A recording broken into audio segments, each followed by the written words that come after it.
Good day everyone, my name is Cancino and I'm your Computer Programming 1 teacher for today, and welcome to our very first programming lesson. So our topic for today is about C programming language, but before we start, let me first tell you our learning objectives. So at the end of this lesson, you will be able to understand how a programming language works. So are you guys excited? Then let's get started. But I guess we need a much bigger whiteboard than this. Hello again everyone. So our topic is about the C programming language. And talking about the C programming language, we need to know first what is a programming language. So by the book, programming language is a tool for instructing machines. It is a way to tell those machines on what to do or what they will do. And by instructing them, we are already building a communication between us, the programmer, and those computer devices. And being able to communicate to those devices, we now have the ability to control them. The question is, do we need to learn a programming language in order to use a computer? Well, not exactly. Let me show you an illustration on how a programming language works. So, basically, programming language is just a language. Let's say we have two people.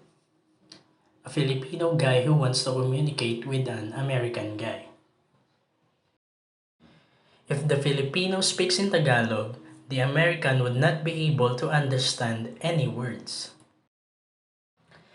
That is why a Filipino must study or learn to speak in English in order to communicate with an American guy.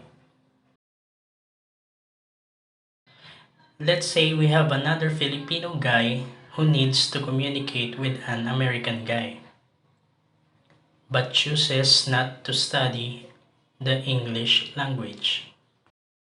So how do you think they can communicate? Yes, if he chooses not to study the language, he can use the other Filipino who knows the language to serve as translator. So all about this can apply the same with computers.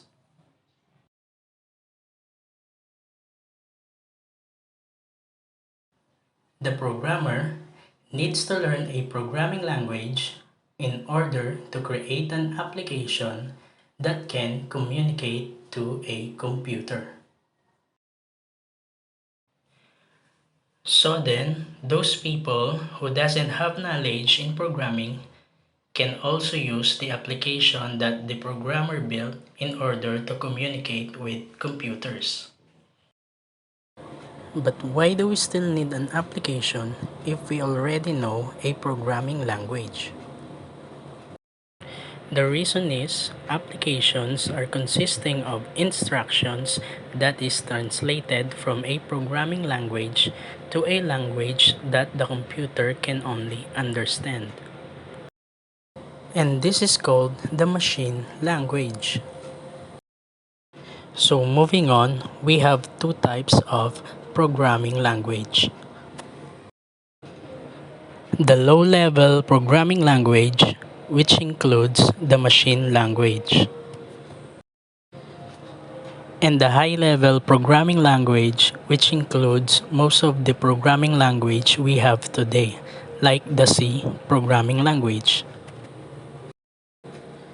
So machine language, like I've said, is a low-level programming language.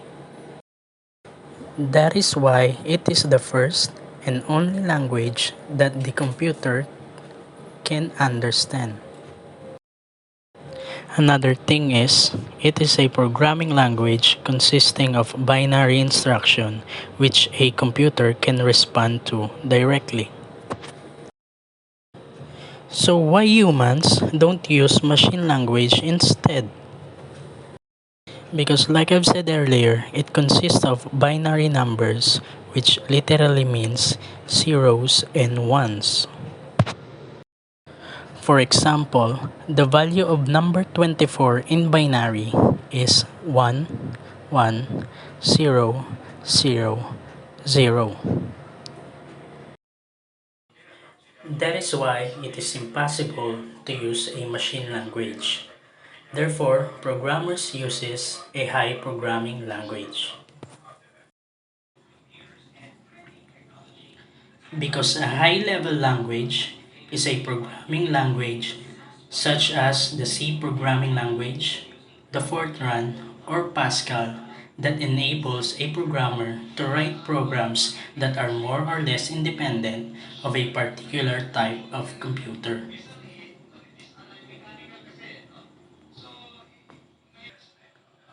Such languages are considered high-level because they are closer to human languages, meaning the programmer write the code in a human language such as the English language.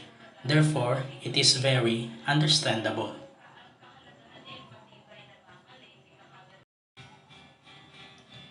Another feature of a high-level programming language is the compiler. The compiler translates an entire high-level language program into machine language code before it is executed.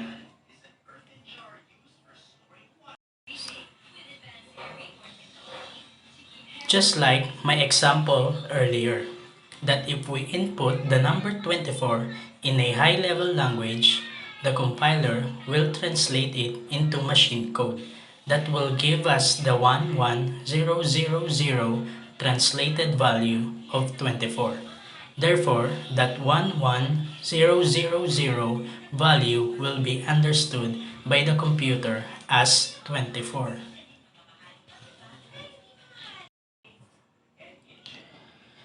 Moving on to the C programming language, it is developed by Dennis Ritchie at the AT&T Bell Laboratories in 1972 in the USA.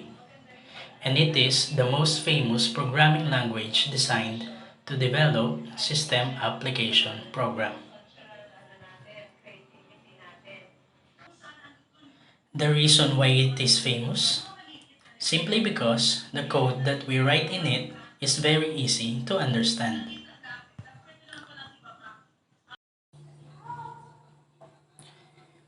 C language known to be as the starting of every programming language. All the basics of a programming language starts from the C language.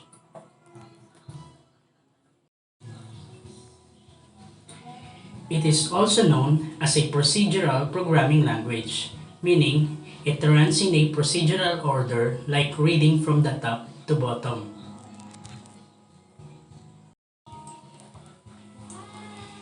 Here is an example of a procedural programming, and also an example of a C language source code.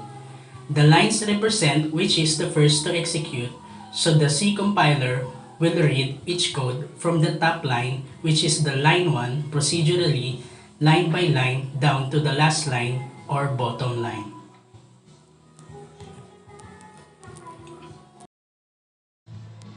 I will be discussing more about these codes in our future programming lesson, so make sure to stay tuned and stay safe. There you have it, class. Thank you so much for watching. But before I dismiss this session, you will be having a home activity. Given the example illustration earlier, in a clean piece of paper, illustrate your understanding about the programming language. Once you are done with your illustration, take a picture of your work and you can send it to me through Messenger or through email. So there you go. Thank you so much again. Stay safe and class dismiss.